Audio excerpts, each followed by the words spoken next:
Detroit, Michigan. Oh, yeah. Detroit, Michigan. Yeah, yeah, yeah. Detroit, Michigan. Yeah, yeah. Hey, hey, hey. You heard about Marvin Gaye? We got him. Can I get a witness? Talking about hits there, USA. We got it. How sweet it is. We got those fine, fine super supremes. The kind of girls you see in your dreams. When you hear a thundering sound, you know it comes from Detroit town. Talking about Rosa Parks, we center. Talking about Henry Ford, the inventor. Talking about Aretha, yeah. We got her. The queen of soul, you know. Bob Seger, yeah. We got him. And that old time rock and roll. Slim Shady set the world on fire. The big three, baby, and the finest cars. George Clinton's peak funk all stars. We spend our days on the line and our nights in the bars. Detroit, Michigan. Yeah, yeah, yeah. Detroit, Michigan. Detroit, Michigan. Detroit, Michigan. Detroit, Michigan. Oh, yeah. Detroit, Michigan. Detroit, Michigan. Oh, I love Detroit, Michigan. Detroit, Michigan. Oh, yeah. Detroit, Michigan. Detroit, Michigan. Good morning, good evening, good afternoon. Welcome, welcome, welcome. We are in the 1960s. We're going to have some fun tonight. There's a bunch of music. We're going to see what Detroit was like in the 60s, the city on the move. And then we'll get into some other things as well. So let's say hello and we'll get started. Dazzle, what's up, mate? Linda, hello, hello. And AP, what's up, brother? Jacob Castro, hi, even though you're not here yet. So let's get right into it. We're going to start, like I said, with a message from the former mayor of Detroit and kind of a PSA about the city on the move. I'm Jerome Kavanaugh, Mayor of Detroit. You are about to witness the very exciting story of a city and its people. It will be an adventure that will open new sights in familiar surroundings. It is a story of a city seeking new horizons in a resolute contest with great challenges. That city is Detroit, home of nearly 2 million people. Back in 1701, long before this land became a nation, Cadillac planted the colors of France on Detroit's shore. And thus began a rich and inspiring history which has brought Detroit to its finest hour, the today of which we are a part. Yes, Detroit is enjoying its finest hour. There is a renaissance, a rebirth in the city. There's a newness in Detroit. I am honored to be serving as mayor at this most eventful and productive period in Detroit's history. And I'm honored to be a participant in the Detroit story.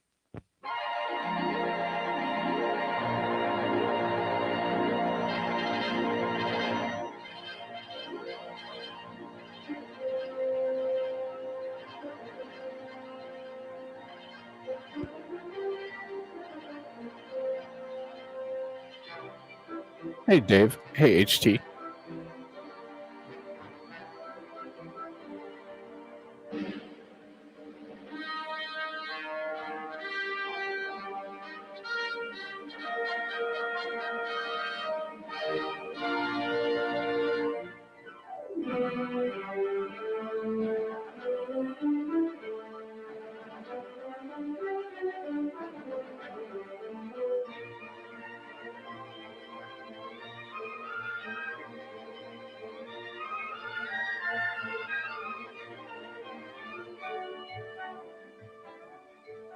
frequently called the most cosmopolitan city of the Midwest, Detroit today stands at the threshold of a bright new future, one rich with the promise of fulfillment.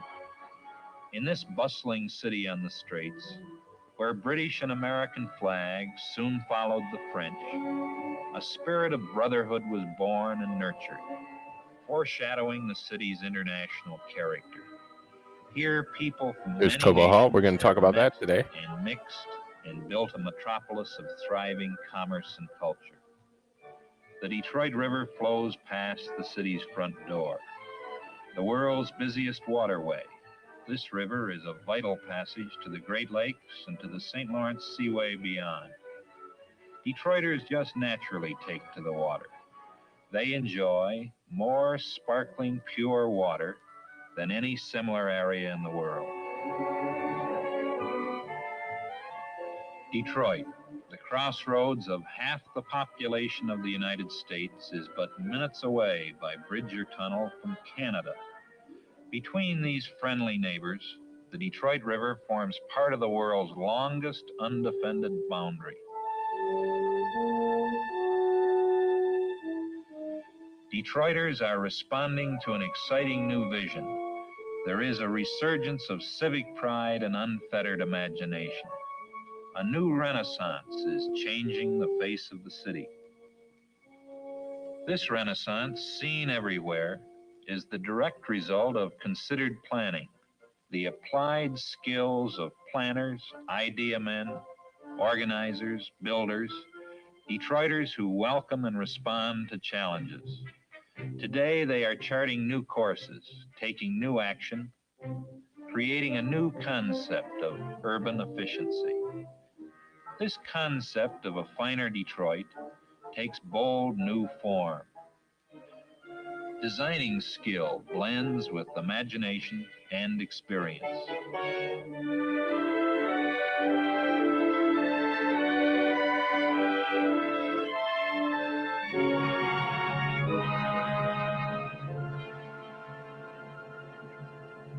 Sleeves rolled up, Detroit levels and shifts and carves the contours of a new city, and a new spirit of progress matches the vision of its people. New buildings put solid roots in the ground and stretch toward the sky.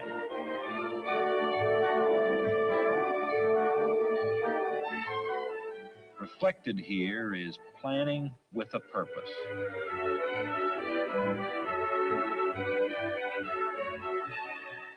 New office buildings alter the landscape, each in turn becoming a bright landmark of progress.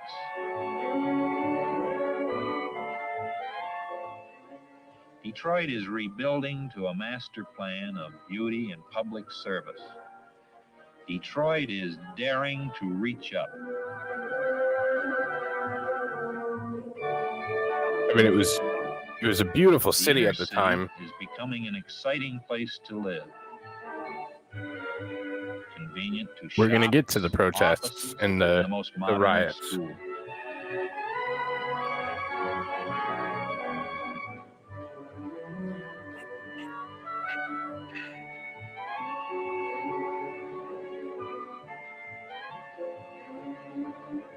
Some Detroiters prefer to dwell in these new, self-contained cities within a city, others in new cooperatives or friendly neighborhoods. Whatever the choice, Detroiters rate their city high for living, working, and sheer enjoyment.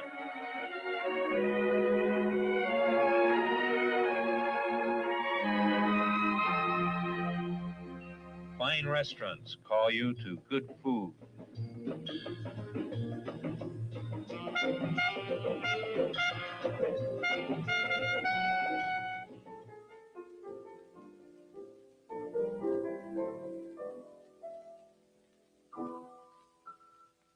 This popular restaurant also features a breathtaking view of the city and river. Following dinner, there's the excitement of a night on the town. I think that's the one thing that frustrates perhaps. me is we don't use the river as much as we do, or we used to. Detroit is is one of the few cities There's a Masonic outside temple. New York which attracts the Metropolitan Opera year after year.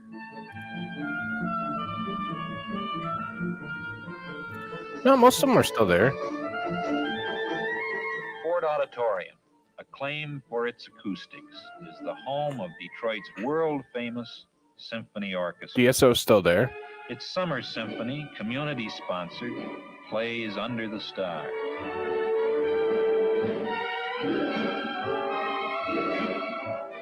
Yeah, we just don't take advantage of the river like we should. Detroit is an established prior to Broadway tryout town, as well as a center for many other theatrical activities. Beautiful theaters down there. Tryouts Fisher top and touring attractions have helped make the city second only to New York in legitimate theater attendance. What more fitting than that Detroit, the world's automobile capital, should hold the world's largest automobile show? used to. Mammoth Cobo Hall, geared to conventions of every kind and size, houses all kinds of national and regional events. But Detroit's manufacturing vision, its automotive genius, is matched by its cultural activities too. The Detroit Institute of Arts houses many of the world's most PIA is famous beautiful. We've paintings talked and about that. sculpture. Beautiful venue, beautiful Nearby music. is Yeah. Cranbrook, where arts and sciences are taught, enhanced by gardens and Cranbrook Center. fountains of That's a unparalleled beauty. beautiful place too. And up there. The Detroit Public Library houses the world-famous Burton Historical Collection. Adjacent is the Detroit Historical Museum. And within the metropolitan complex stands historic Greenfield Village, one of the greatest tourist Greenfield attractions Village in is the definitely United worth it. States. The village and museum stand as an enduring monument to the genius of Henry Ford.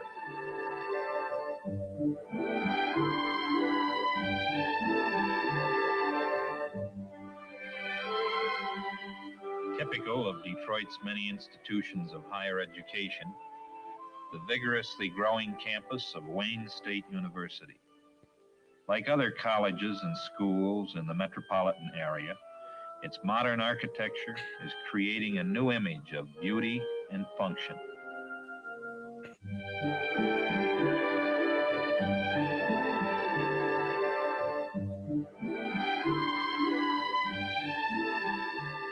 Medical research at Wayne State University puts Detroit in the forefront of Wayne the State's never-ending also still battle there. to conquer disease.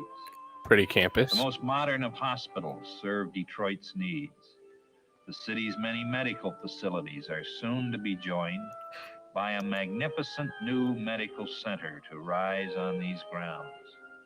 This, as well as the other vast reaches of the city, where once lay the ugliness, the poverty, and sickness of DMC is slums, have been a condemned great to trauma clear. center. Receiving's a great trauma Such center. progress in medical facilities and research attracts just the not- nation's leading doctors and surgeons. That's Harper, I believe.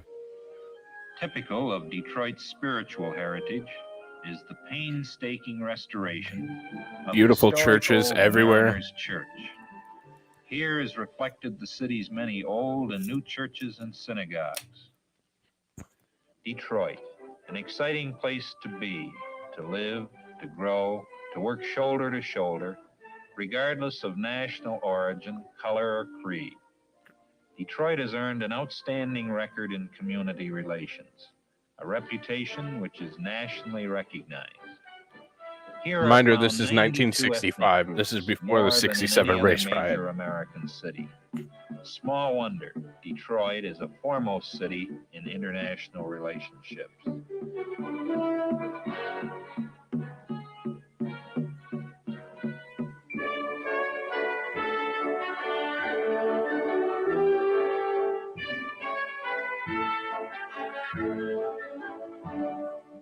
Detroit's progress in good ethnic relations owes a great deal to International Institute, the largest of its kind in the nation.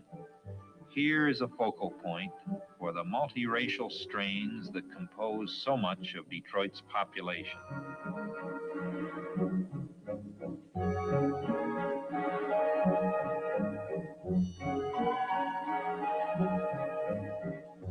Oh, that's cool.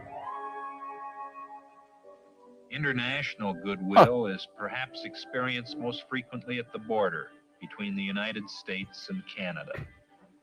Thousands go back and forth daily between Detroit and Windsor, It's nothing like that Ontario. anymore. Crossing the border up there. Such comradeship is underscored by the International Freedom Festival, staged annually by Detroit and Windsor. I don't even know that they do Crowds of Freedom over Festival anymore. 500,000 gather on the USA and Canadian banks of the Detroit River to celebrate with a roar the idea of freedom.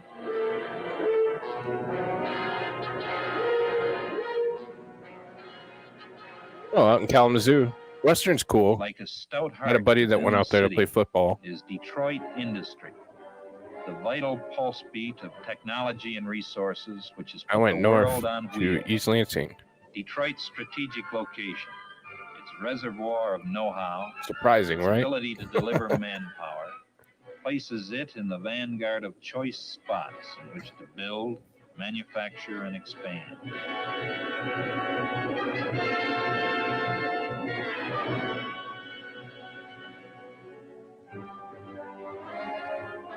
There's Marathon.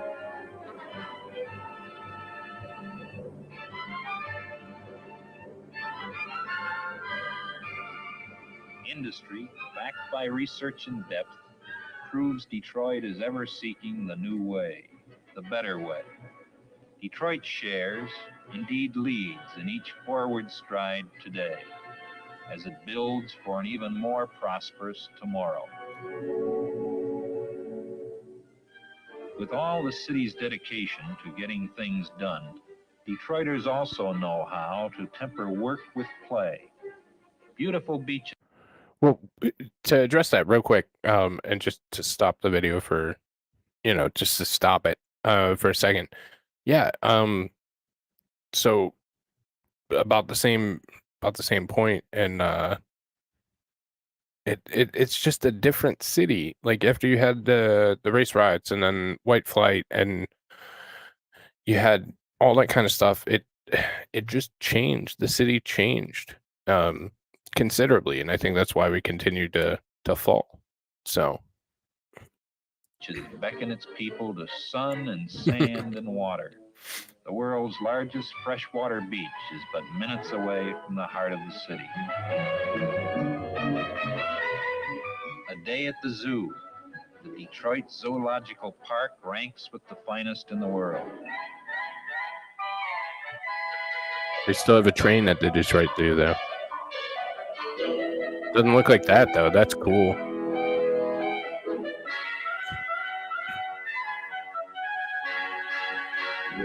What's up, cool?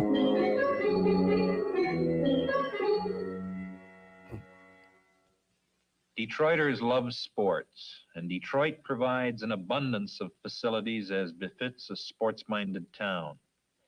Here is what the late President, John F. Kennedy, said about Detroit as it bid for the 1968 Olympic Games. The United States Olympic Committee has chosen Detroit, Michigan, as its nominee for the 1968 Olympic Games. Should Detroit be selected as a result of your deliberations in Baden-Baden, I want to assure you of the warmest and most cordial welcome in the United States. Detroit is the center of a great Shenny. sports community in central United States. We are anxious to open our doors in this section of the country, and indeed throughout the entire United States, to you all, to share our nation and our hospitality with participants and spectators from all over the world. I appreciate this opportunity to appear before you, and may all of you have the wisdom ascribed to the Olympian gods in arriving at your very difficult decision. Thank you. I've always thought, for the record, just to opine on former President Kennedy, I think that an Olympic Games that encompass both the United States and in Canada, so you could do a Detroit Windsor game, and like it would be pretty incredible, like to have a cross border games. And of course, you probably couldn't do that now, but back when it was possible, it would have been awesome to have cross border games. So I always thought it would be, but A strenuous pace is balanced by moments of relaxation and serenity. Detroiters enjoy their water wonderland and their winter wonderland as well.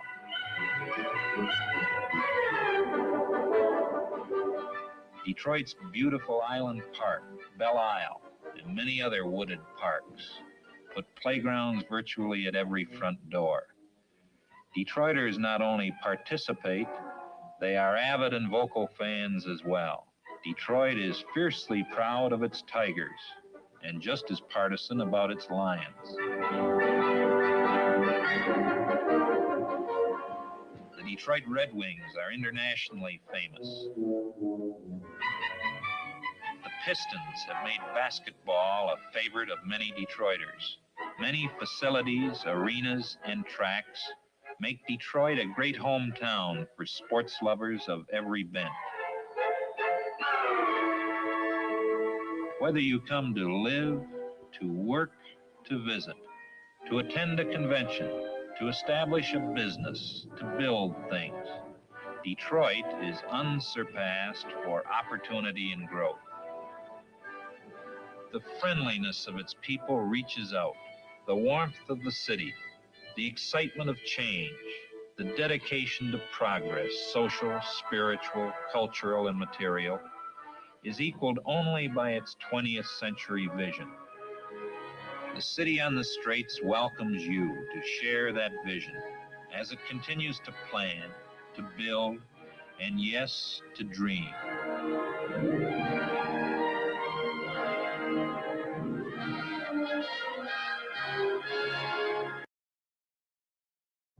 so that is a presentation of the city of Detroit. So it seemed a lot different in 1965, and there were a lot of very different things that happened, that kind of thing. But that gives you an overview of kind of the time period. I've been trying to do that for each decade that we've been doing.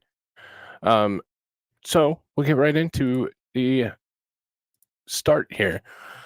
So there was a little bit of back and forth on this one. Motown Records technically was founded in 1959, but it was not incorporated till 1960. So when you look into the history books and the record books, all that kind of stuff, there was a little bit of back and forth and to when it was actually developed.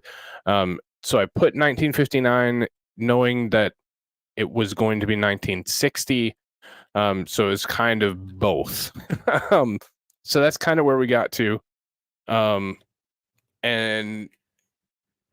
yeah, so, but anyways, Motown is an American record label owned by Universal Music Group. It was founded by Barry Gordon Jr. as Tamla Records on January 12th, 1959. So this will not be the only mention of Motown in today, but we're going to, of course, do a video on Motown, and then we'll get into the Queen a little bit in a moment. But here's just a kind of a brief overview of Motown. There is still a Motown museum in Detroit. I've unfortunately not been. I'd like to go, and I might go sometime this spring, summer. But it's a huge part of history. The Supremes, the Queen herself, Aretha. It really was just a perfect Detroit sound, and I think it led to a lot of what was to come when we see the rock and roll era of Bob Seger, Kid Rock, Ted Nugent, that kind of stuff. So I really think it was beneficial to our culture and the way that our city kind of shook out and all that good stuff. So it was really neat to learn about this portion of it specifically, but so we'll start with this. Machine of the classic Motown record label were the groovy and enchanting sounds of musicians and audio engineers who often go unseen and uncredited, even today. We're going to hear all about these musicians and audio engineers as we take a tour of the most hallowed ground in music history.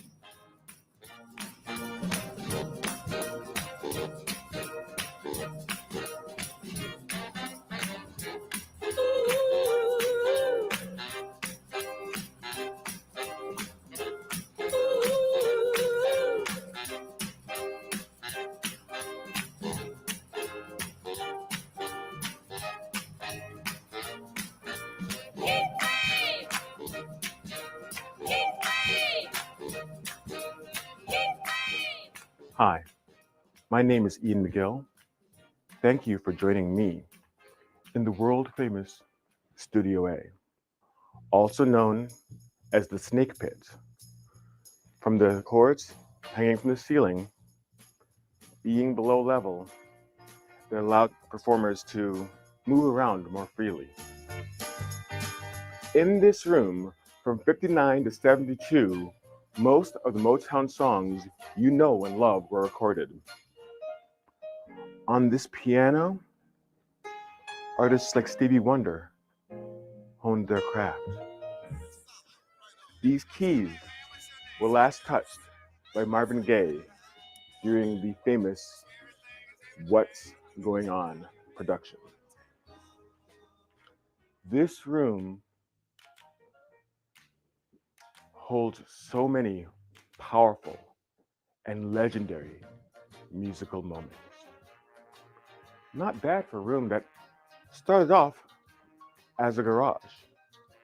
Where I'm standing now was where that garage ended.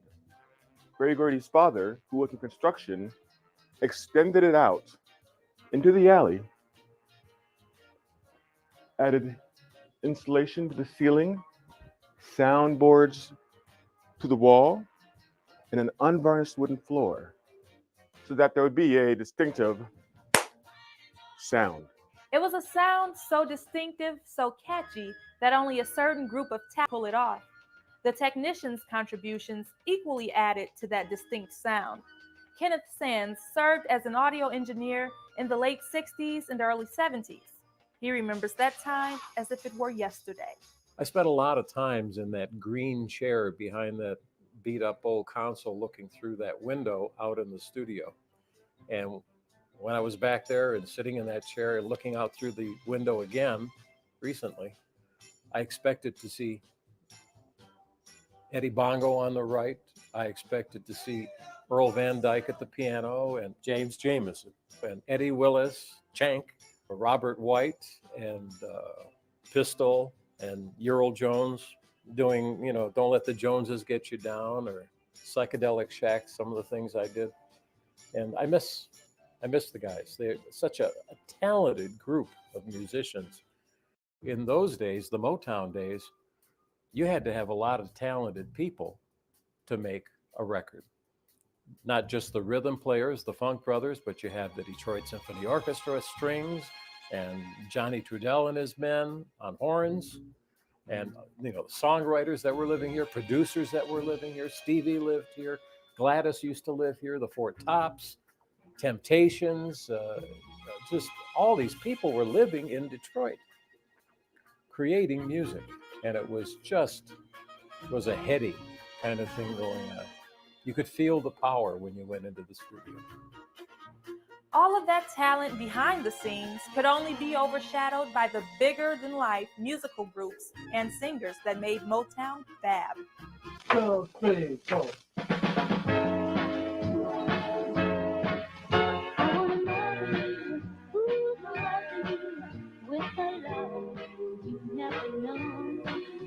I want to talk to you, say sweet things to you, let you know that I'm yours alone.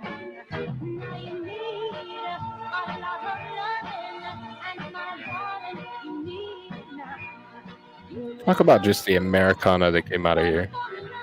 Insane.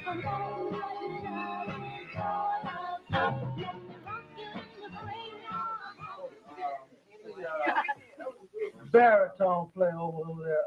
That low B flat you have down there, can you bring it out just a little bit more? And Benny, watch the tempo. I started in Motown in 1967, and I was just a young kid. I was about 20 years old. And I had always loved records, recording, audio, and to work at Motown was like, wow, it's a dream come true. You can imagine the Supremes performing, the Four Tops, the Spinners, the Temptations, all practicing their moves right here.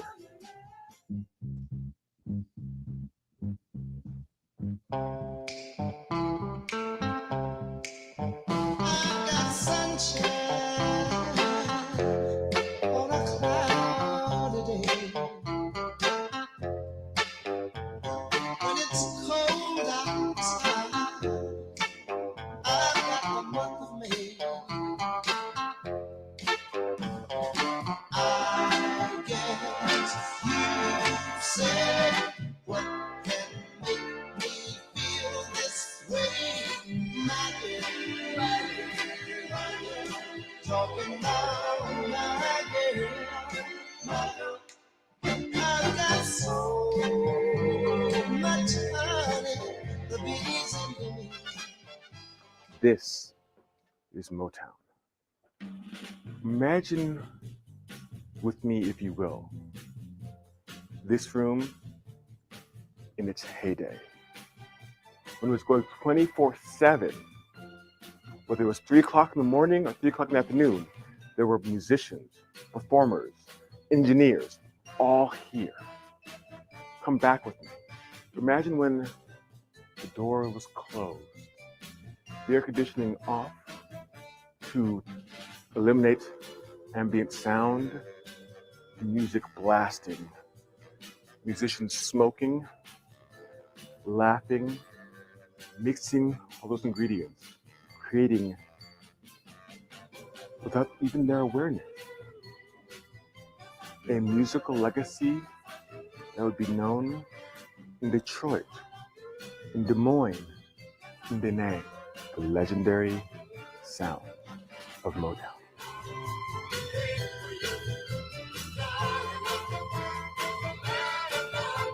The legend was not just created by all of the talented artists mentioned earlier, but guys like Howard Richard Allen, better known as Pistol, played on the Supremes' Baby Love and Martha and the Vandellas' Heat Wave. It is also his dynamic drumming heard on Marvin Gaye's How Sweet It Is. Another member of the Funk Brothers was Johnny Griffith, classically trained keyboard player. You can hear him on hits such as the Shy Lights' Have You Seen Her? And Jackie Wilson's Higher and Higher. The talented list of musicians that comprise the Funk Brothers goes on and on. Earl Van Dyke and Joe Hunter, keyboardists. Eddie Willis, Joe Messina, and Robert White, guitarists. A&R director, producer, and arranger Hank Cosby helped to make hits such as My Cherie Amour and Smokey Robinson's Tears of a Clown. He was respected by artists for his talent so much that Stevie Wonder played My Cherie Amour at his funeral in Detroit.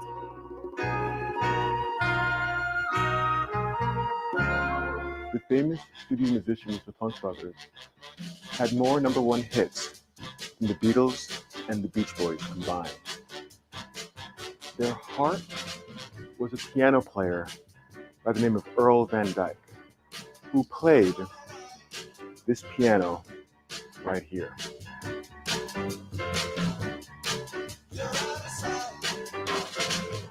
This is a room rich with history. If you listen carefully, you can almost hear the from when famous studio musician Pistol Allen played these drums. Jack Ashford, who played these vibraphones. Eddie Bongo played right there. And Dean Taylor, who often played the tambourines for famous songwriters like Holland Dozier, Holland, would perform right there. world is empty without you, babe. This amp here was used to help create the Motown sound. Eddie Willis would plug in here. Robert White would plug in right here. The clavinet, sometimes Stevie Wonder himself, would plug in right here. And we can't forget the bass of James Jamerson right here. This organ, a Hammond B3, could be heard on many Motown albums. It, along with the Leslie speaker, was perhaps most well known for being played by Lamont Dozier. These rooms to my left and right are the overdub room. In these rooms, the horns and the strings will perform. In this room, the harpsichord, the double manual harpsichord that you may remember from such pieces as The Supremes, Love Is Here and Now You're Gone. These rooms were instrumental, no pun intended, for the creation of the Motown sound. In this room, incidental instruments would be played, blocks, cowbell, whatever.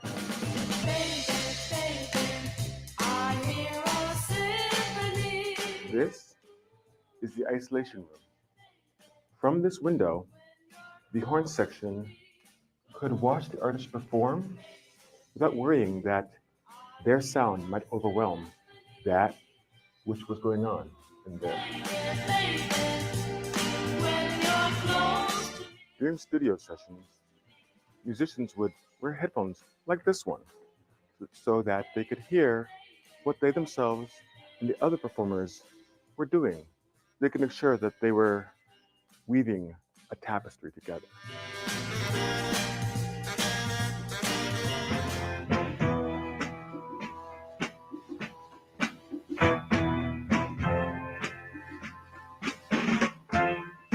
Remember me, the one who heard your cries, reached out and dried your eyes. Remember me, the one who found you and wrapped all my love around you when you were all alone and all your dreams alone. When you had nothing but a tear-stained face, I took you in. Now your broken wing is mended and your need for me is ended.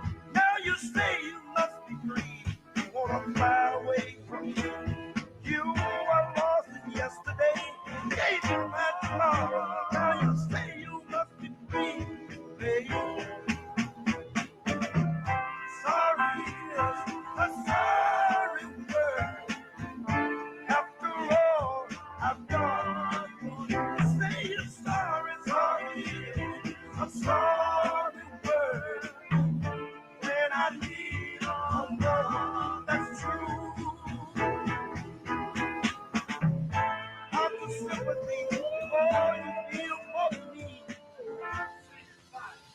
The guitars, I wish y'all, give a little better feeling on those guitar figures. And also the piano could add a little more emphasis on the bass part there. Okay, then let's take it from letter C. And same place, letter C there. All right, here we go. Letter C. Straight into the chorus after letter C. One time through, take your second engine. 1, 2, 1, 2. Sorry is a sorry word. After all I've done, baby, it's sorry. Sorry is a sorry word. When you need love that's true. I will separate all you feel for me. After all the sweet love I've given you, baby. Girl, you walk away with the best part. So many friendships, hits, and memories made right here in one room. Studio A. Okay, stand by. You ready? Stand by. Roll. I mean, there's so much in this era, so much crazy.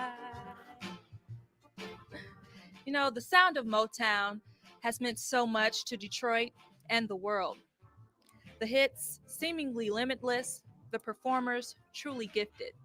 And everyone, from the musicians to the audio engineers to the truck drivers who delivered the records, worked together to make Motown truly fab. Berry Gordy's dream team assembled right here in Detroit. Rock on, Motown. Rock on. Nothing you could say could tear me away from my guy.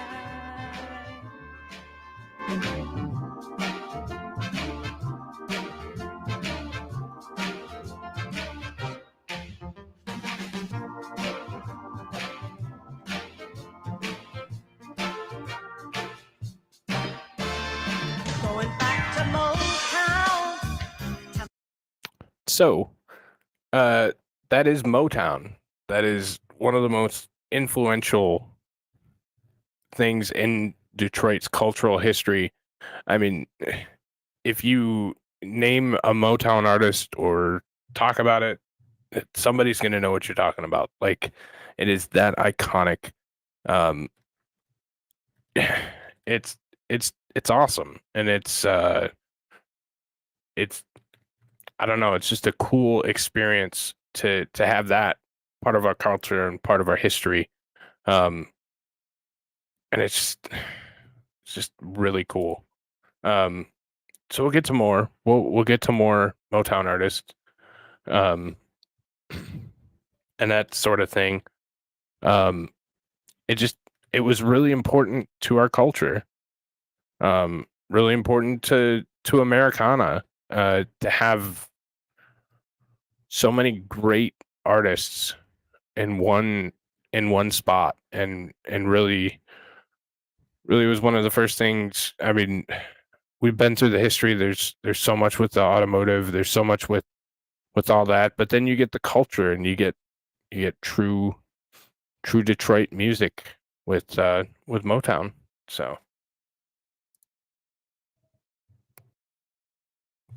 So then we go from one iconic Detroit monument that has to do with music to another iconic Detroit monument that has to do with music. This one, I'm going to play one of my favorites, and we'll watch a little bit about it. But this is Cobo Hall. Cobo Hall, which I'll be there on Saturday. And I'm probably going to do. Well, I know for sure I'm going to do. I'll take some video and stuff while I'm down there. Cobo Hall's magnificent. The entire Cobo Hall. So, what is Cobo? It's a huge riverfront area. There is the Cobo Arena, where they had concerts and stuff like that. There's also Cobo Hall, where they had the auto show, where they have Autorama. So many of the it's Detroit's big convention center. It's right on the river, and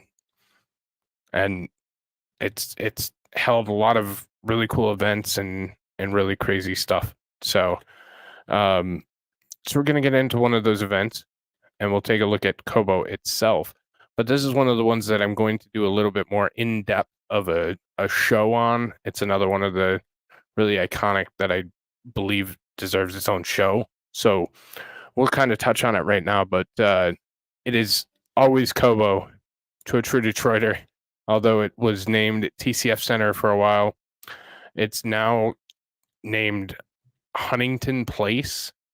But it's like Pine Knob. Pine Knob's never going to be DTE. It's always going to be Pine Knob. It's another concert venue north. So it's always going to be like that's always what it is, and going to be, to me at least, and to many. That's how the memories were made for it. But anyways, it's a 2.4 million square foot area. So 2.4 million square foot place. It's recently undergone a huge renovation, $300 and some million renovation. I don't know if it's made a huge difference, but I don't know. We'll see. I haven't been down there in a while, but like I said, I'll be down there in a couple days. So we'll see what's changed regarding that specific venue. But it is a venue for so many things and so many different events, concerts, shows, all that kind of stuff. So it has multi-purpose. But anyways, it has 723,000 square feet of exhibition space with 623,000 square feet contiguous. It previously featured Cobo Arena, which hosted various concerts, sporting events, and other events. So again, huge place, huge building, huge footprint, all that kind of stuff. I think it's only like 4 or 5 stories, so it's spread out over a large area, very large area. And it's just, I don't know. Again, it's just iconic Detroit. Like you can't talk about Detroit without talking about Cobo. It's Cobo Hall, no other name. Yeah, exactly. That's what I'm saying. So they tried to rename it and go on this big, we're naming it for the future, blah blah blah. I don't buy it. And neither does anybody else. So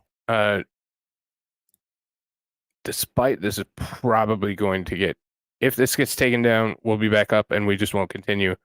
But another name that kind of started rock and roll movement here in Detroit, a guy named Bob Seger. And if this gets taken down, if the video gets taken down, then it will come back up, or should, and we'll just stop at that point. But so this is his Turn the Page. So this is his part of his live Silver Bullet live album. And this is his performance at Cobo in Detroit. So We're going to do one now featuring alto on the saxophone. It's an old one. It's called Turn the Page.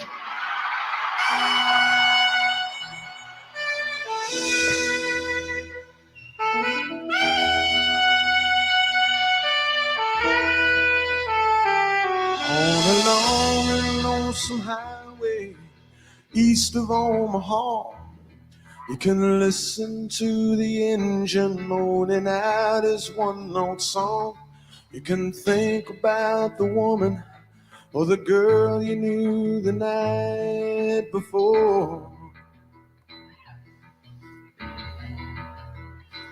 But your thoughts will soon be wandering the way they always do when you're riding 16 hours and there's nothing much to do. And you don't feel much like riding, you just wish the trip was through.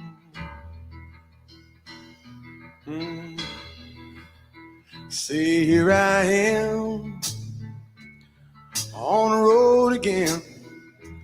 There I am up on the stage. Here I go playing star again. There I go, turn the page.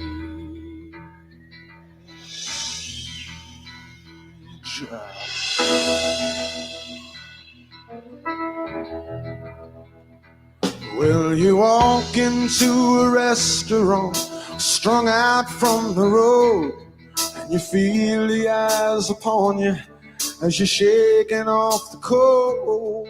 You pretend it doesn't bother you, but you just want to explode.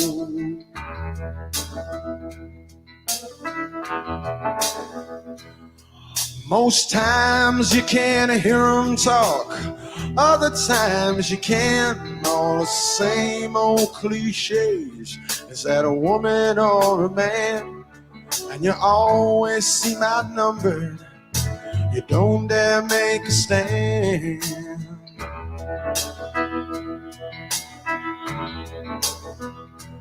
Here I am on the road again. There I am Up on the stage, here I go, playing the star again. There I go, turn the page.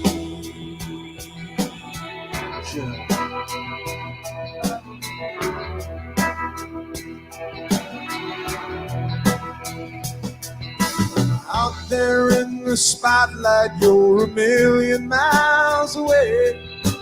Every ounce of energy you try to give away as the sweat pours out your body like the music that you play.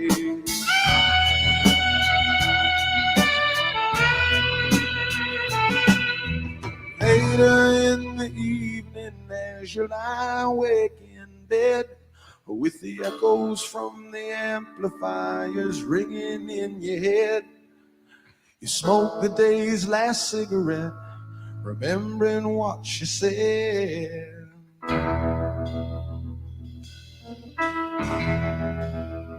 Now here I am, on the road again. There I am, up on the stage. Here I go, playing star again. There I go, there I go.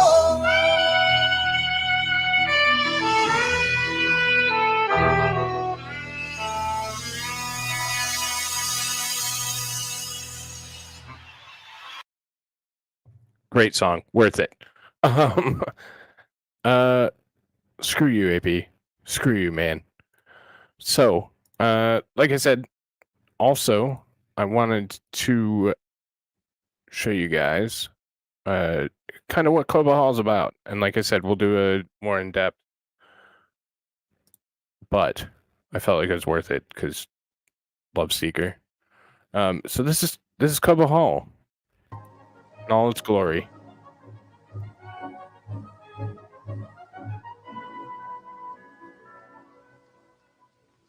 You're looking at number 1 Washington Boulevard in Detroit, Michigan. That address belongs to Cobo Hall and Convention Arena, a $55 million jewel of Detroit's civic center that is making the Motor City America's newest convention mecca. From the striking white marble of its exterior to the ultra-modern air conditioning system honeycombing its ceilings, Cobo Hall Convention Arena represents the ultimate in facilities for conventions, conferences, expositions, and shows. It's the result of years of planning guided by the thinking of the world's leading convention and exhibit experts. No finer facility exists anywhere.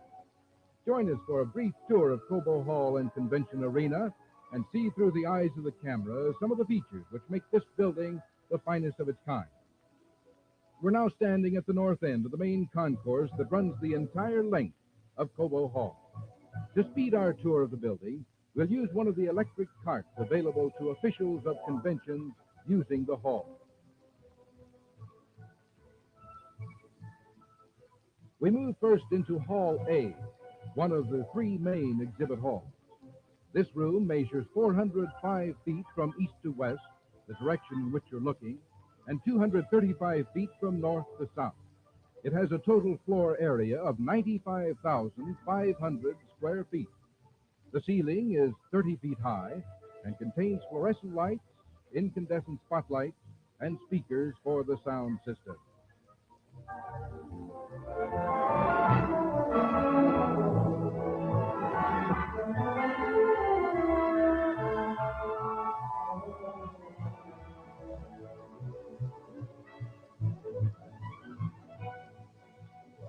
Immediately adjacent to Hall A on the left is Hall B. These halls are divided by electrically operated walls that can be lifted into the area above the ceiling in sections, like the one through which we're passing.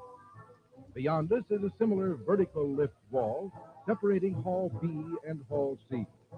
When both these walls are raised, the 3 halls become one vast area encompassing 300,000 square feet. Just the scale of this building is incredible. Like, it is such a big building. And the overhead lights provide daylight level lighting across the entire floor, enabling us to take this film without the aid of any added lighting. I mean, they throw We move hundreds now of through the cars in there second for the break in auto this show. wall into Hall C. Ahead of us, the Cobo Hall service staff is setting up chairs for a political rally. This particular event will use only Hall C and will have seating for 10,000. As many as 30,000 seats could be provided on the floor for a convention using the entire exhibit area with ample A couple room auto for shows ago, they wide actually had aisles, a press whole sections, track, like an ticket off-road platform, track for and one of the conference new They're SUV traveling vehicles. the entire length of the main So, exhibit area. like, it's And in a huge. moment, we'll be looking back to Hey, Hall Queen. A, where we started, over 700 feet away. 6 football fields to be laid out in this exhibit area, with room left over for thousands of spectators.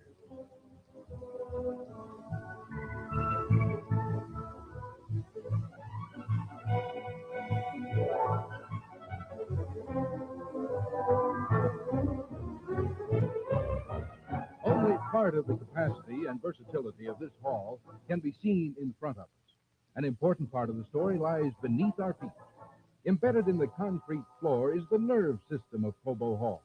Electric power lines, telephone cables, gas and water lines, drains, and compressed air lines. Outlets for these utilities are located in service boxes placed strategically throughout the floor area. Whether you want to connect a telephone, a television camera, or a 5,000-pound gas-driven foundry machine, the service is at your feet. But this floor is more than a floor, it's also a ceiling. Yeah, A North seating American for Hall International C, Auto Show Cobo used to Hall's fill fourth the exhibit whole hall. floor. Now it is not as much. Located directly beneath Hall C, this fourth exhibit hall provides another 105,000 square feet of floor space. The hall is similar in practically every detail to those above, except for an added number of pillars. It can be used independently or as auxiliary space for food service or other activities connected with conventions using the main exhibit area.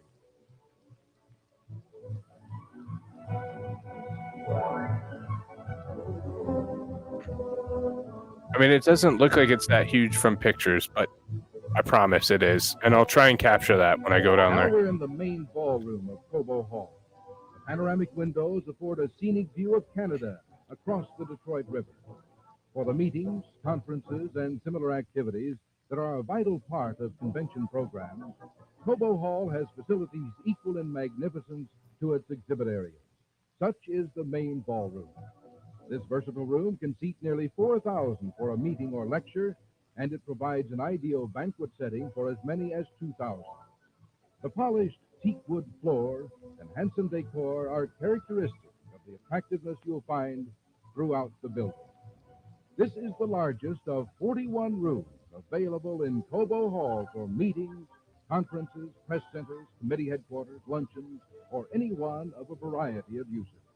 Like the ballroom, they're all air-conditioned, well-lighted, and tastefully decorated.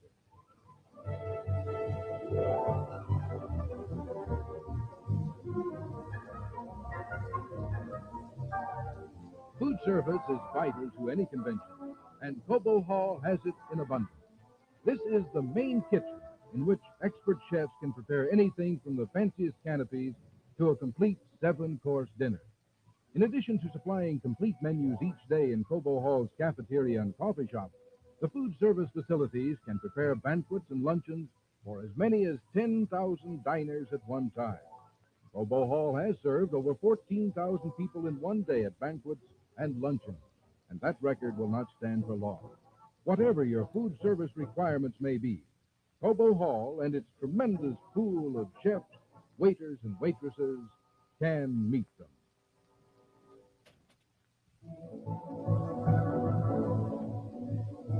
Cobo Hall would be more than enough to make most cities think that they had the world's finest convention facilities.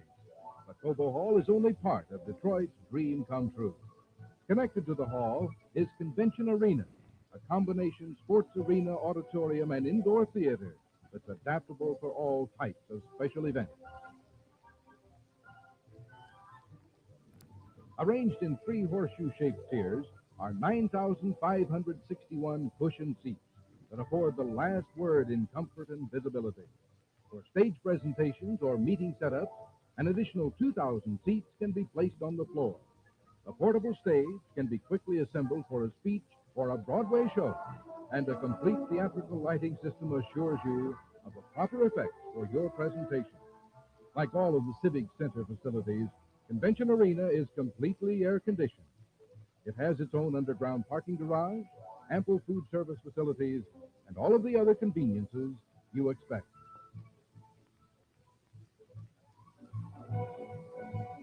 Cobo Hall's ideal central location means that major hotels, shopping, and business areas are just a few minutes' walk from the front door. But a film can only begin to show why those who have been here are calling Cobo Hall and its surrounding facilities the world's finest convention center. Put yourself in this picture. Visit us and see why Detroit is America's newest convention city. So, like I said, beautiful, absolutely beautiful place. And it will always be known as Cobo Hall. So then we move on to the next one, Toyota. Many of you know the car company, but Toyota is also a city in Japan.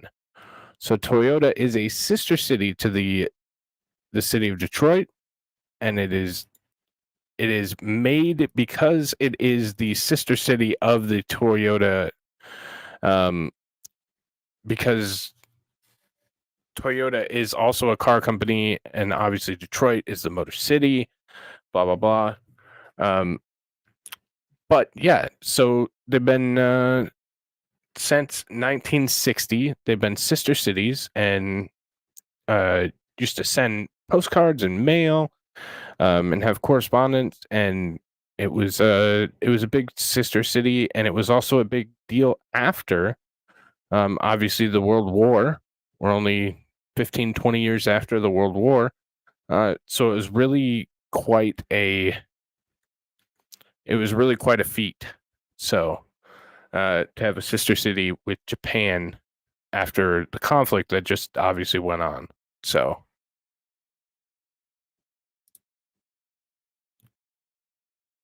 also in 1960, Detroit's population decreased. So it was 1,670,000 people in the city of Detroit, according to U.S. Census in 1960.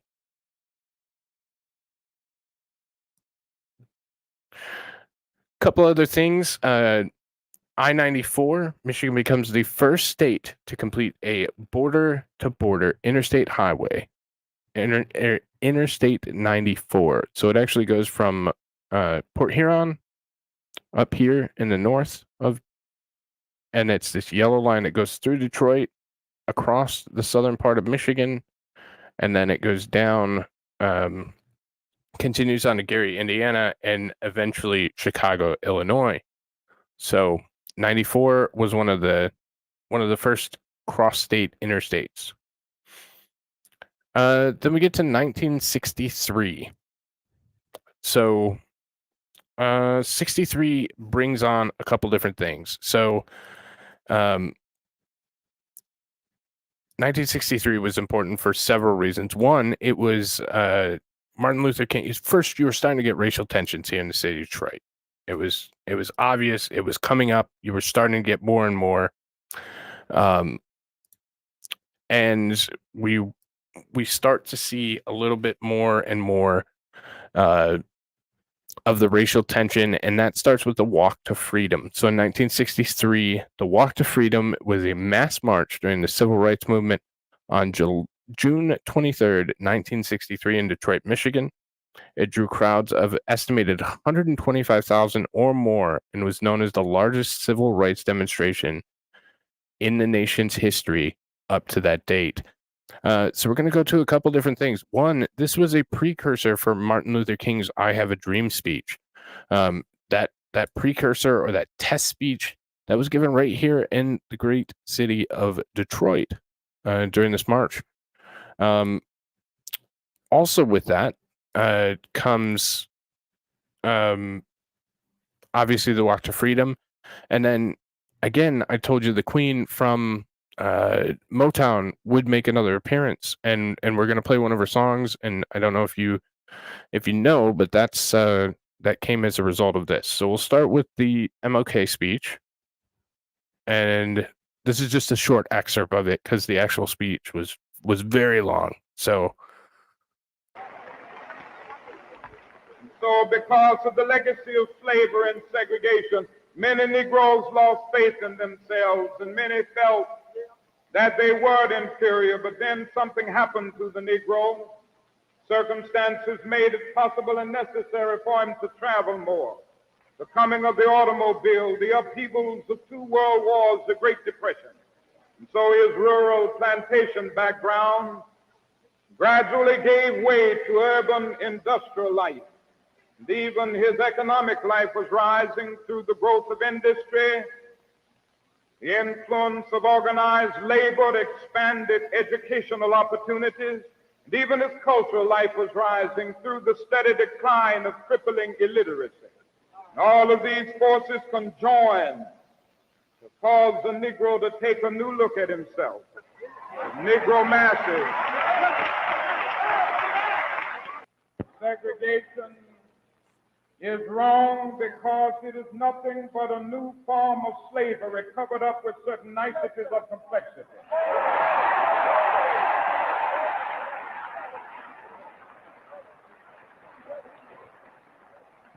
Segregation is wrong because it is a system of adultery perpetuated by an illicit intercourse between injustice and immorality.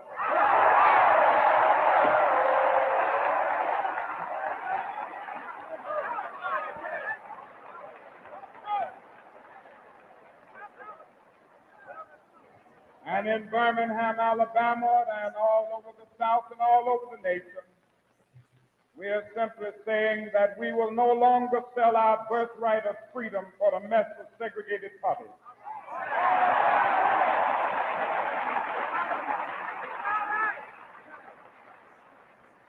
In a real sense, we are through with segregation now, henceforth, and forevermore. And obviously, the ideals of MLK are not followed anymore. Quite the opposite. So it's all about color of the skin, not the content of the character. So it's quite the opposite of what it was and supposed to be. So the next thing we're going to get into is the Walk to Freedom. Just a quick little video about what the Walk to Freedom was, what it kind of meant, that sort of thing. So there was some skepticism of Dr. King. There was some fear of Dr. King. Many people thought that he was a rabble rouser, that he was going to dry up all of the money, that why are we doing this up north when this is going on down south? So within that context, Dr. King comes. He comes to Detroit. They host a march. It was the biggest march heretofore that had ever been held concerning civil rights in this country. You could feel the energy because there were so many people. I had never been around that many people in my life. And it was just people, all kinds of people, every race, every nationality. You had the union people, you had church people, everybody, young people, old people. It was a very powerful, powerful energy there, really was. As we got closer and closer to the masses that were walking down Woodward, they put it all in focus for us. And we saw that, wow, so many people, this is something here. We don't want to watch that. Sorry, I thought that one was a little bit longer. So they had the Walk to Freedom, and it was a great success, and not everybody had this stunning opinion of Dr. Martin Luther King Jr. at the time. Like it wasn't as sure of a thing as history tries to make it now. But because of that, and because of the March to Freedom or the Walk to Freedom, and because of Detroit's section in there, we get this hit that many of you may know from the Queen herself. So, again, worth listening to. And listen to the words. You can hear what she's referencing. You better think about what you're trying to do to me. Think, let your mind go, let yourself be free. Let's go back, let's go way on, way back when. I didn't even know you, you couldn't have been too much more than 10. I ain't no psychiatrist, I ain't no doctor with degrees, but it don't take too much time to see what you're doing to me. You better think about what you're trying to do to me, yeah. Think, let your mind go, let yourself be free. Oh, freedom, freedom, freedom, oh, freedom, yeah,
So that was a direct result of what happened in 1963 with the Walk to Freedom, the civil rights, all that good stuff that happened here.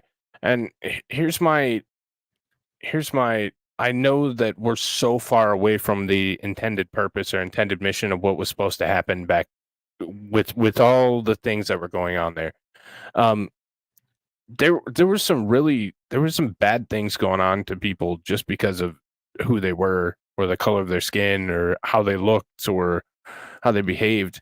I think we've went too far the other way, but for what it's worth, I think that a lot of this was justified. A lot of this was, a lot of it was them doing what they thought was right to try and further themselves. You shouldn't judge somebody or exclude somebody or treat somebody poorly just because they have a different skin color than you. That's just wrong on every single level. There's really no justification for it. But when it's gone so far the other way, that's when it becomes an issue. When there has to be retribution and we have to make up for it. We have to punish people for the color of their skin because somebody judged me on the color of my skin back, blah, blah, blah. So I think often in history, we go way too far the opposite direction. And I think that's certainly one of the things that we've done here. And it's unfortunate because I think there was some merit and some, I've talked to a lot of people about the 67 riots and stuff like that, being from Detroit, and that's something that everybody knows about and everybody hears about. And there were some serious questions and some serious concerns going on here in the city at that time. And there really was justification, maybe not for as much violence, but there was some justification to change some things. And who knows, maybe we need to go through and change some things yet again. Maybe not along racial lines, but along, class lines or along just the difference between government and the people, or the elites and the people. we're kind of in the same boat. We're just all being used as pawns at this point for political purpose and political gain for different people. So I don't know. There's a lot to be learned from it, and we're doomed to repeat if we don't make change, in my opinion. So,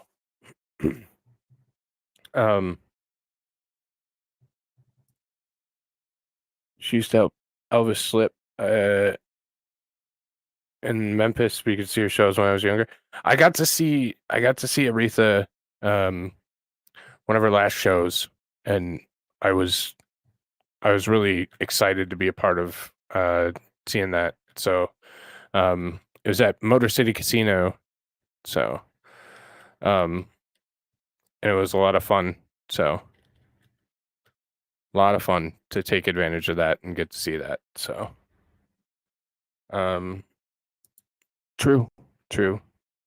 No, he was not a saint. But anybody who's there probably isn't. Like there's a message, and to get to that level, no matter who you are, you have to, I feel like you have to be a certain type of person and been through some dirty stuff in your day. So we're going outside Detroit, but I felt like it was okay, kind of necessary, given who I am. One of the very influential astronauts of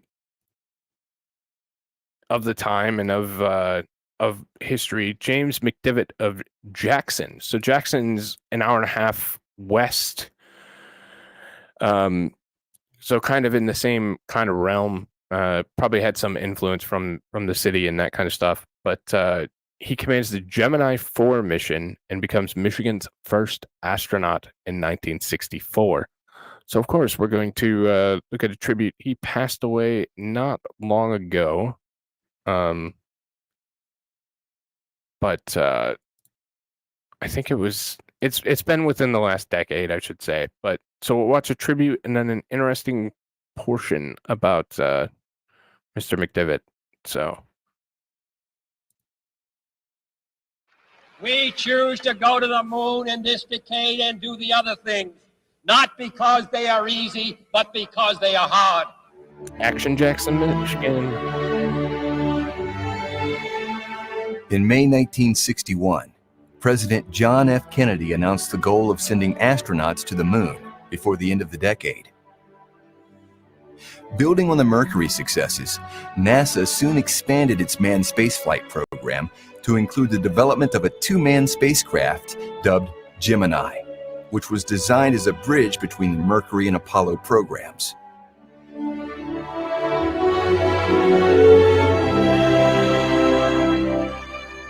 Jim McDivitt joined the United States Air Force in 1951. He flew 145 combat missions during the Korean War in F-80s and F-86s.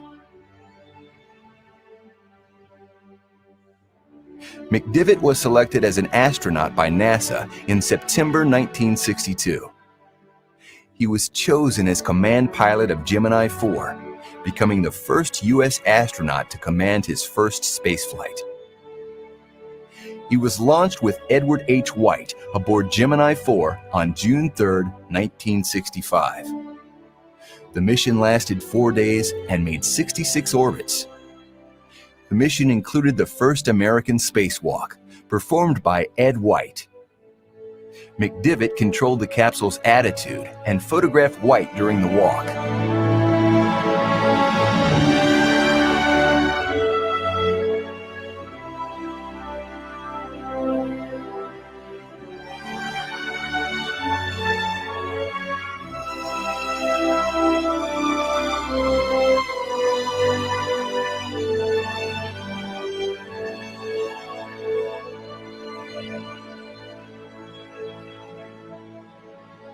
In March 1969, McDivitt commanded the Apollo 9, the first manned flight of the Command Service Module, along with the Lunar Module. It tested several aspects critical to landing on the moon, including the Lunar Module engines, backpack life support systems, navigation systems, and docking maneuvers. The mission proved the lunar module worthy of manned spaceflight.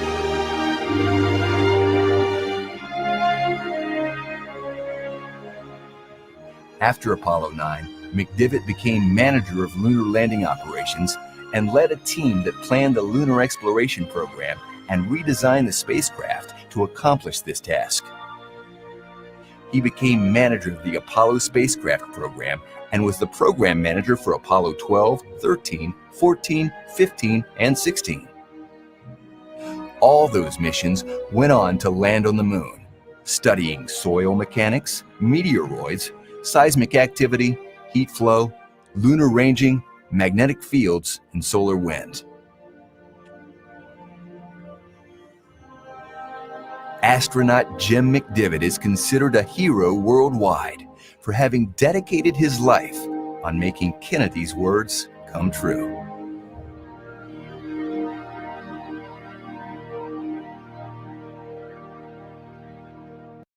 So obviously impactful, and had quite a bit to do with the space program. So also he believed in aliens. So this is also James McDivitt, or Jim McDivitt, and this is him talking about an alien encounter, which I think is really cool. During my flight on Gemini 4 in 1965, I saw an object in space fairly close to our spacecraft that I could not identify.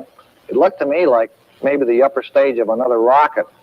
I tried to take some pictures of it, but unfortunately the pictures did not come out properly. We never were able to identify what it was, and all of our ground radar tracking data indicated that there shouldn't have been another object anywhere near us at the time. Now, Brigadier General Jim McDivitt not only was a former astronaut, he also claims to have seen an unidentified flying object. First, welcome here. When was that, General? It was during the flight of Gemini 4, Mario, in June of 1965. Could you describe this UFO for us? Yes, it was a white object. If it had been about that high, it would have been about that big around and had a long white tube sticking out of it. Any idea what it was? I tried to take some pictures, but because of the way the camera was set and the way the light was shining on the windshield, we never really got anything back except a couple beautiful sunspots on the window, nothing else. Yet you still believe that it was a UFO that you saw on that flight in orbit? Well, it was a UFO. That means unidentified flying object. Whether or not it was life from another planet, I don't really know. General, let me lay it on the line. Are you saying, do you believe that life exists elsewhere in the universe? Yes, Mario, I really do. I think it would be very naive and really super egotistical on our part to believe that we're the only form of life in all this vast, vast universe in which we live. I think that's kind of cool. I think it's kind of cool to have an astronaut speaking out against it. And he certainly did. He was certain that there were aliens. So who are we to say there's not? So I don't know. And so yeah, yet another person from the great state of Michigan and the area that had a significant impact. So then that takes us to 1964. So, well, I guess 1963. Another form of intermittent wipers was invented by Robert Kearns, an engineer professor at Wayne State University in Detroit. 1964 filing, Solo 64. Kearns' design was intended to mimic the function of the human eye, which blinks once every few seconds. In 1963, Kearns built his first intermittent wiper system using off-the-shelf electronic components. So I think that was just kind of a neat random fact. I mean, it's I guess there's a ton with the windshield wiper game, a ton of things that people use and understand. So I don't know. It's kind of neat. So So then we get into the Charles Wright Museum. Charles Wright was a Detroit-based obstetrician. Hey, I said that word right. And gynecologist, and he felt inspired to create a repository for African American history after he visited a memorial to World War II heroes in Denmark during the mid 20th century. This is another one that I would like to go to. I have not been to, but there's a short piece on it. So from local ABC, and we could take a look around real quick. This one's about a minute. Yeah, John Glenn saw aliens too. There are definitely aliens. So.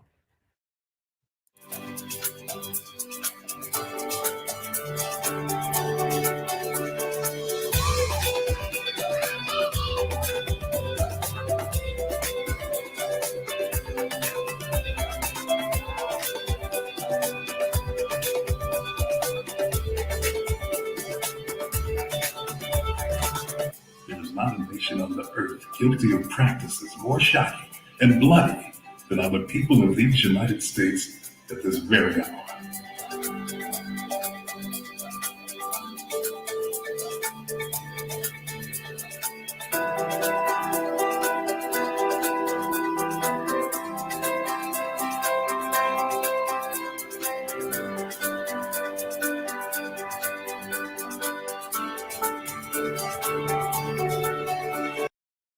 So yeah, just another historical museum, something that Detroit has to offer. It's in a cool building, and has a good message. I'll make it at some point. It just hasn't been something I've done yet. So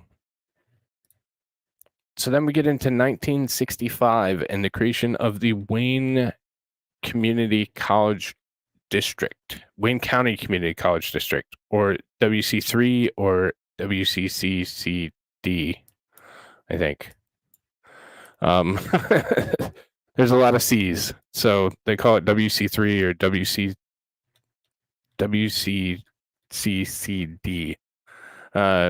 Is a public community college district with its headquarters in Detroit.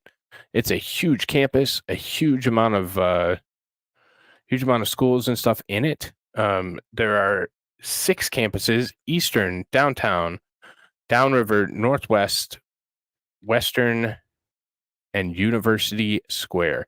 So it's big. It has a lot of programs, has a lot of students, and is just one of the other higher learning institutions that we have down here. Of course, we have Wayne State. That gross blue and yellow one is just a little bit to the other direction.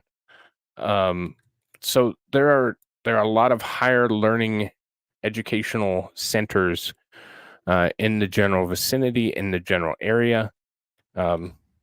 So I don't know. It's I don't know a ton about I don't know that I know anybody that's directly went there. I know people have taken classes at times there, but not entirely sure if I know a ton of people that have had a bunch of interaction with it. But everything I've heard is it's decent. So then we get to, if you talked about last week, we had some license plates. In 1965, the slogan on the Michigan license plate was changed to the Water Winter Wonderland, whereas before it was specifically the Water Wonderland. Now it's the Water Winter Wonderland. We'd get further changes as it goes. And then in 1968, the slogan on the license plate changed to the Great Lakes State. And the top one signifies that 1965 license plate, and the bottom one signifies that 1968 version of the Michigan license plate. So that's what we have there. Just a random fact. In 1965, the Michigan adopts the Petoskey stone as our state stone. It is a beautiful stone. So Michigan used to be oceans, and the Petoskey stone was the official state stone, and it's beautiful. So it was coral that's fossilized, and they look gorgeous. They look absolutely gorgeous. I have a couple of them. You can find them in Petoskey, Michigan. So that's where you can get the Petoskey stone, but they're very pretty. These ones are obviously polished up and extra gorgeous, but yeah, they're a cool little stone, and they have just these unique corals. So they're corals that fossilized into stone. So,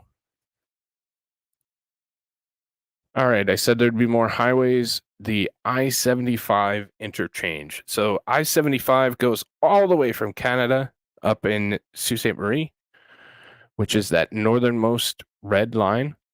It comes down, goes through northern Michigan, goes kind of through the Bay Area, and then it goes down to Detroit, and then goes south to Toledo, and it goes all the way to the tip of Florida. So I've been on both ends of it, so it goes quite a while. But Interstate 75 is a part of the interstate highway system that runs north-south from Miami, Florida to Sault Ste. Marie in the Upper Peninsula in the U.S. state of Michigan. I-75 enters the state from Ohio in the south, north of Toledo, and runs generally northward through Detroit, Pontiac, Bay City, crosses the Mackinac Bridge. So technically, I-75 is Mackinac Bridge because it crosses right over through there and ends in the Canadian border with Sault Ste. Marie. So huge road, long road, and influential to travel. Taken it many times to go up to my cabin, take I-75, obviously cross the bridge, and go west. So then we get to the 1967 race riots. So the 1967 Detroit riot, also known as the 12th Street riot, was the bloodiest of the urban riots in the United States during the long, hot summer of 1967. Comprised mainly of confrontations between black residents and the Detroit Police Department, it began early morning hours of Sunday, July 23rd, 1967, in Detroit, Michigan. It was like an absolute war zone. Absolute war zone in the city of Detroit. Just crazy, crazy time. If you watch this series long, I did do an entire breakdown on this with like 2.5 hours of footage, blah blah blah. So if you want to check this out specifically, go do that. There is a shorter NBC broadcast that I was going to play tonight, so that is what we'll go into next. So this is NBC WWJ-TV Detroit. And this is about 29 minutes. And this is the 6 days in July of riots. The governor at the time brought in the National Guard. There were tanks rolling down the streets. It was a crazy time. And like I said, there was tensions. Obviously, we had the Walk of Freedom. After those tensions, there were more tensions with just different various things. So it was a really volatile situation at the time. And obviously we talked about white flight. We talked about, the changing demographic, the redlining, all those things that contributed to this. But there were certainly a lot of things going on here. So we'll jump in and watch this through. So WWJ-TV, Detroit.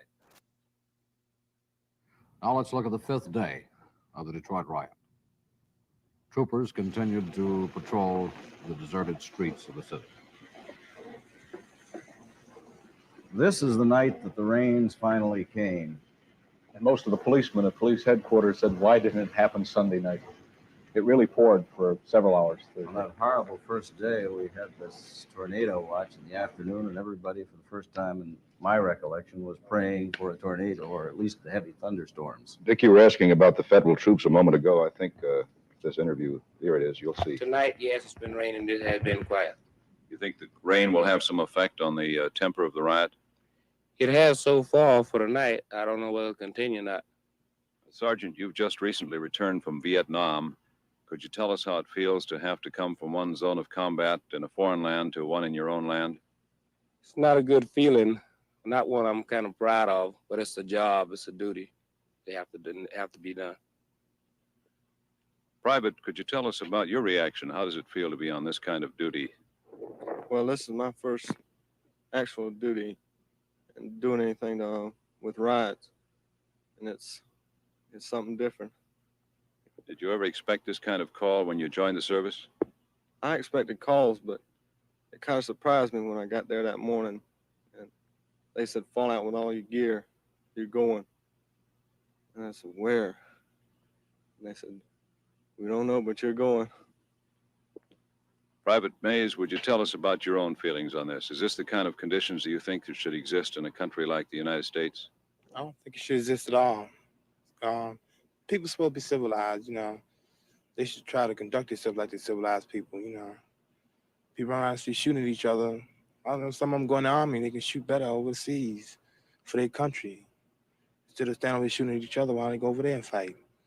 Volunteer for the army, so they can go to Vietnam and fight really what we needed at. Do some good over there, instead over here. And here we see the continuation of the patrol by the paratroopers and the National Guardsmen. Despite the fact that things were quieting down, I do believe that the mood of everybody was still one of great apprehension, fear that it might break out again. There's no doubt about that. At night it was like a different world. Once it was dark, and the curfew invoked.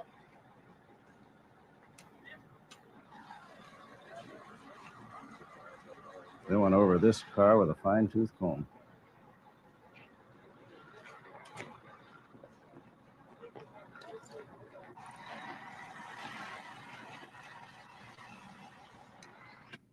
The demand for blood was so great that the city's supply was exhausted, and appeal was made, and literally hundreds volunteered. This, incidentally, is the city county health director, Dr. John Hanlon, giving his blood for the victims of the riot.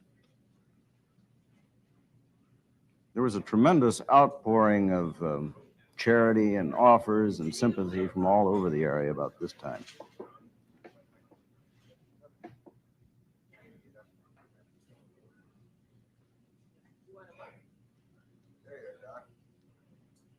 One of the saddest stories, of course, to come out of the rioting in Detroit is the story of the thousands of children left homeless and hungry.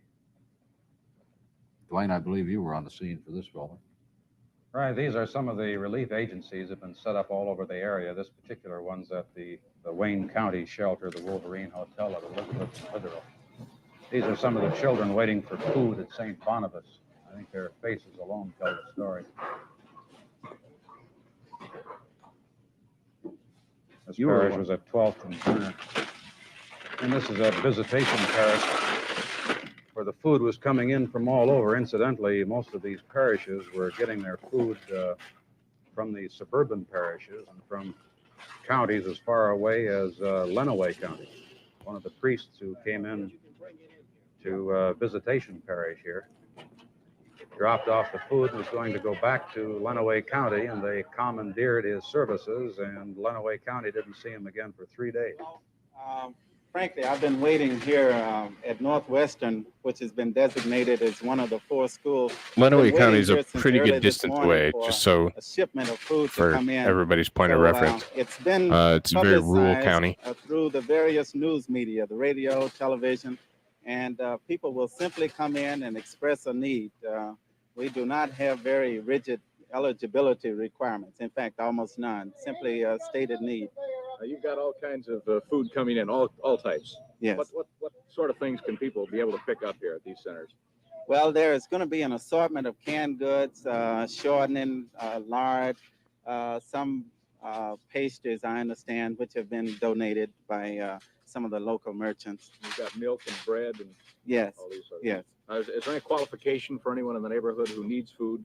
Well, as I stated earlier, we will not be able to establish any kind of rigid requirements or eligibility standards. So it will simply be on the basis of people coming in, expressing a need, and our assessing this on a one-shot deal. How long do you expect to be open each day?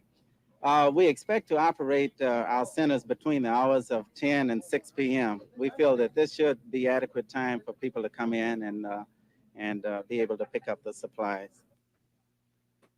Let me read the wire to you. This is to President Johnson. The catastrophe which has struck the city of Detroit is a disaster by any reasonable definition of that term. Entire blocks have been leveled by fire and pockets of destruction exist throughout the city. Losses due to fire and looting have been estimated at hundreds of millions of dollars, and these estimates may well prove to be conservative. However, we have been advised by Governor Ferris Bryant, he heads up the Office of Emergency Planning for the President, and Deputy United States Attorney General Christopher, that the provisions of the Federal Disaster Assistance Act have not in the past been applied to disasters other than those resulting from natural causes. Last week, part of the Detroit metropolitan area was declared a disaster area following a 5-inch rainfall. It simply does not make sense to commit federal assistance to the city of to refuse to commit federal assistance to the city of Detroit in view of what has happened there in recent days. We urgently request that this policy be reevaluated in view of the fact that the statute covers natural disasters, quote, or other catastrophe which in the determination of the president, end quote, warrants special federal assistance, and that such assistance be approved for the city of Detroit.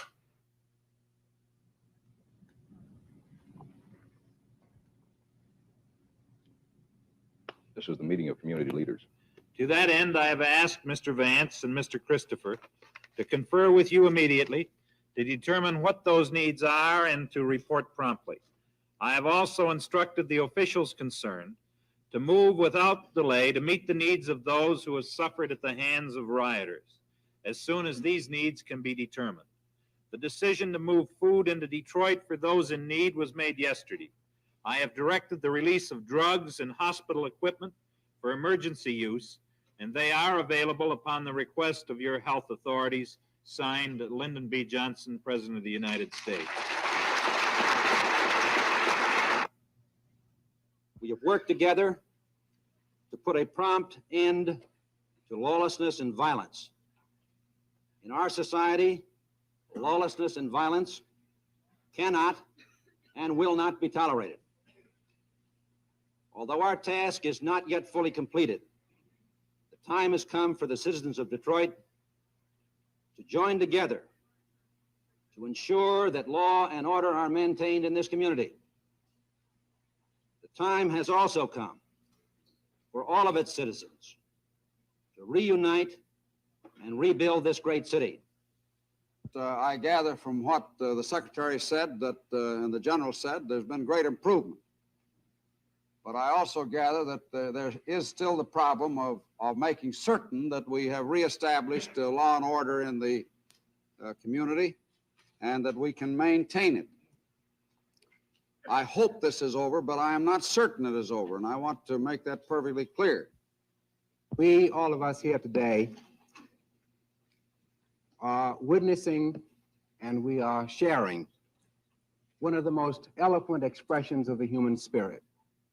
In spite of the tragedy and in spite of the ashes, which we also share in common. And that is that in the midst of disaster,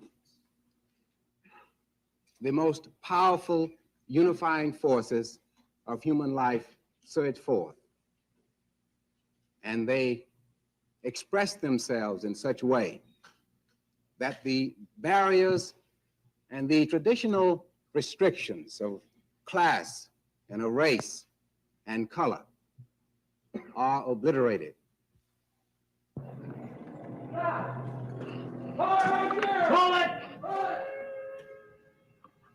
This, I believe, was another sniping incident. Actually, this occurred on 12th Street, about a mile north of Grand Boulevard, Ben. Al Dino was the cameraman, Al Chevrini the sound man. And when we arrived, these troops were being fired on by snipers, apparently several snipers. The troops were spread out in at least a 5 or 6 block area. And the film really depicts more than anything else the tenseness of these troops.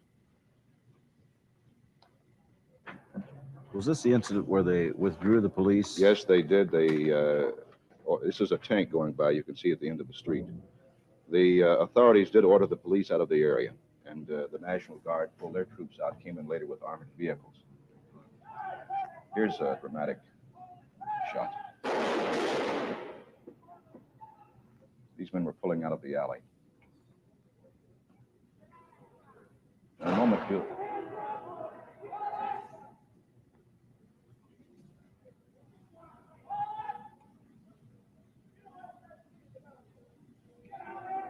a lot of these shots by the guardsmen at this point were fired in the air. A lot of the fire was not directed directly at these. But you'll see a man move into the street in just a moment in an attempt to shoot one of the men in the car, and his gun jams. This is coming up in just a moment. And this man runs to the right here. The guardsman will move out and attempt. Now watch this man move out. His gun jams. The man escapes. And he returns to cover the building. They're ordering this man up to them now. Now, your used car was pinned down just at this point, was it not? Well, you can say pinned down. I think the truth would be that we were just too frightened to move it. Can you imagine? Too frightened to move your Pinned car? down in the sense that you couldn't move the vehicle with all the gunfire going on, and would interfere with the guard movement there if you started moving your car. For good reason. I mean, They had direction from helicopters flying over the scene, and they were notified that this car was coming down the alley. And that's why they were all ready there and wanted the car to stop. I noticed when the skirmish started that your guardsmen were right outside your car. Were they firing from near your car? They were blocking traffic coming down that street at that time. Mm-hmm. And there was some sniper fire where they took shelter alongside the car door. They opened up the car door and used it as a shield. There was definitely sniper fire in the area. That's what started this whole thing. But the fear in covering something like this was not as great to me as the first day of that crowd and the being unable to in any way communicate with them at all. I mean, there's no dialogue you could use to talk with these people. And out here, even though your guns and bullets are flying, you felt relatively safe because you were somewhat behind a car or you had, some feeling of security, but there was no security on 12th Street that morning, that Sunday morning. It was during that first day that newsmen were injured. Right. Yes. And not only white, there were some Negro cameramen from Time magazine that were injured too. Here's a National Guardsman crouching. This is an officer crouching between two Jeeps, protecting himself from sniper fire, and you hardly blame him. Then on the next corner, you can see the other gang of National Guardsmen, all taking shelter. Now, you could say they were pinned down too. This is your car. That's shot past our car, yes. This was the trouble they were having, where they were blocking off all the traffic and they wouldn't stop. This man is slightly mad because he received a bullet hole in his automobile. And they want to open the trunk to see what's in there. Slightly mad for a bullet hole in your automobile. So he's saying, "Now shoot me."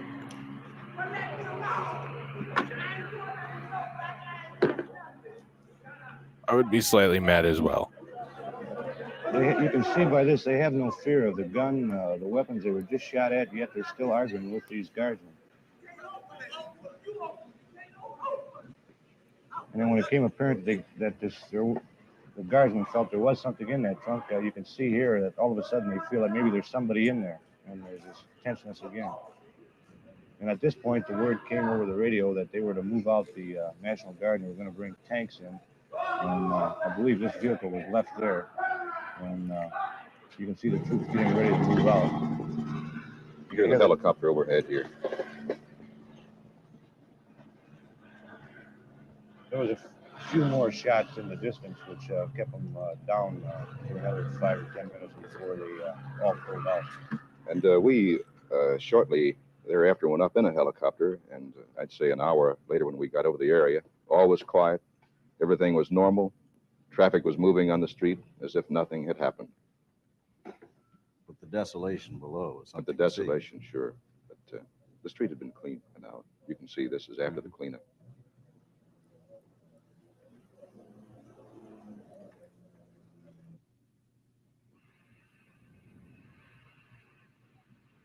This is the traffic jam, Ben.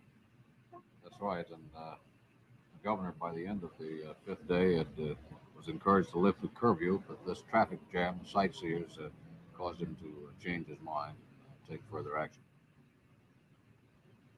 The troubled areas are now being flooded with spectators, gawkers, and photographers. To maintain traffic, permit needed restoration work on public utilities, and the cleaning of streets and sidewalks, the curfew is being reimposed. It will again be from 9 p.m. to 5:30 a.m. until further notice. Gas stations and amusements will be permitted to open only during the non-curfew hours. Because of the lifting of the curfew announced earlier today, police and military personnel will use discretion and understanding in the curfew enforcement tonight. You're going to seal that area off again? That will be up to the military and the police. Detroit, the Highland Park, Camtramck, River Rouge, and Ecorse. Inspector Boyer, how were things on the fifth night of the rioting? Well, things seem to be rather quiet tonight compared to the other nights that we've had here. As a matter of fact, this is the first night that we ourselves here haven't been under fire since the trouble began. How many reports have you had of sniper activity tonight? Relatively few, actually. I think we've had about 7 so far since about noon. Have you had any changes in instructions on comportment in the street, the vehicle operations?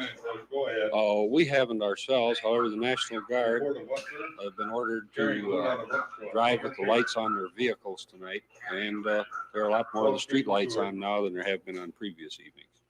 Was there any confusion earlier in the evening on the curfew? First it was off and then it was back on again. Did it cause any problems?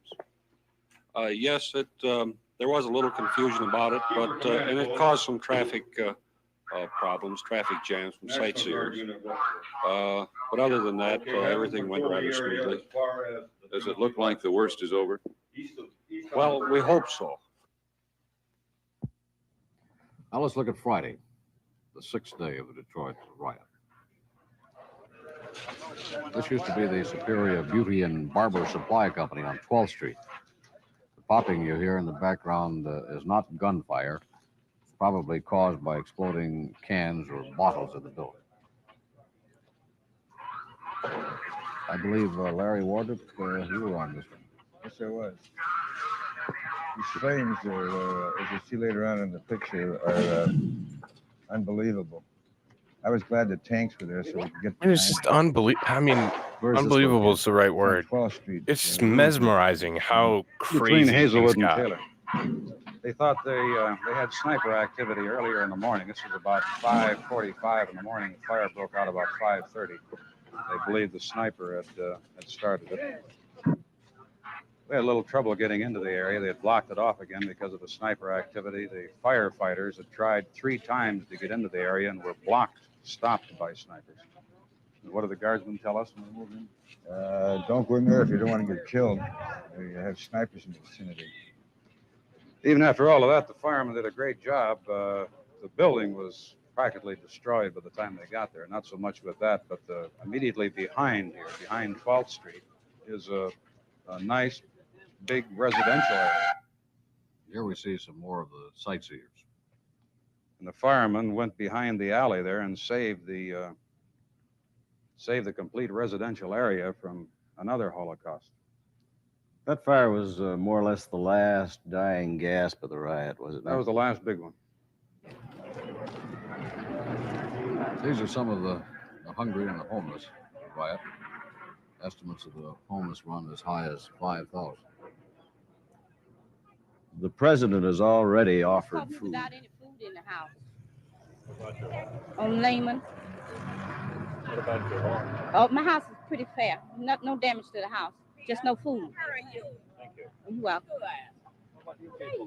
What happened to you? Well, we were already tore up all around where I was, and no stores to trade at. Get no food. What's your home? I don't have a home. I'm just renting. Our home wasn't damaged, but right next to it was damaged, and so it left us without anything to eat and no place to buy anything until 17th of next month. So that was the 1967 riots. So they were insane. It just, to see something like that even today with the tensions, in my opinion, it doesn't even match what happened with the Summer of Love and, peaceful protests and all that kind of stuff. Maybe it did. I don't know. I wasn't directly involved in either of them. Just looking at coverage and that kind of stuff, it doesn't look like it was as crazy where military was rolling up in the streets. Again, I don't know. I wasn't there for either. So I can't make a call on if it wasn't, so on and so forth. Excuse me. So that's just something that it just seems so insane. It seems so insane to have that kind of thing taking place and that kind of thing around. It just seems like a lot. It seems like a lot. And again, maybe I could just be naive and it's not. It means more than, or it's more prevalent than I think or had thought. It's hard to tell, but there's a lot there. There was obviously a lot of tension. There was a lot of concern with different people and different sections of our population. And it's something that I feel like we probably just band-aided and didn't really fix a ton. So hopefully in the future we can actually make a change that is helpful, but I don't know. I'm not holding my breath. So that brings us to the last thing. And this was not directly Detroit, but like I said, he gave his precursor to the I Have a Dream speech here. He was obviously a big figure in the Black community, and blah, blah, blah. Oh, what's up, Jacob? McDivitt and I share a birthday, different year, of course. That's cool, Jacob. It's really cool, man. So following the assassination of Dr. Martin Luther King Jr., the Michigan National Guard quickly mobilized 8,397 guardsmen on April 5th, 1968. Deployed to our streets of major Michigan cities, the Guardsmen's presence and alertness helped prevent rioting in Michigan during the period of national sadness and the rage that followed Dr. King's murder. The Michigan National Guard stood down a couple days later, about 5 days later, on April 10th of that same year. So they were really concerned. They just had this huge race riot. People were ready to go again, and Dr. King was assassinated. And for good reason. They thought things were going to pop back up yet again. Luckily, they did not. There were little sections and little breakups of it here and there, but not nearly as bad as it could have been. So that takes us to the end of the 60s. Obviously, there was a great deal of things that happened in 69 and 70. and all that kind of stuff. So I think it was cool that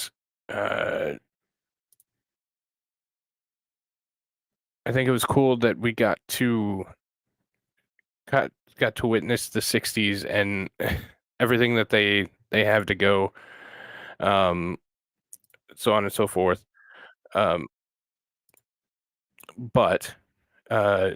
So yeah, there was a lot of iconic Detroit buildings, that kind of thing. So a lot of history, music history, rock and roll history. One of my favorites is coming up. His entrance or birth into this place is coming up in the 70s. So we'll hit that kind of stuff. But yeah, so next week we have the 1970s. So I'm looking forward to it. Tomorrow will be news as always. And that's going to be it for tonight. So I hope everyone has a wonderful evening, and I will talk to you all very, very soon. Have a good night, everybody. Take care. Detroit, Michigan. Oh, yeah. Detroit, Michigan. Yeah, yeah, yeah. Detroit.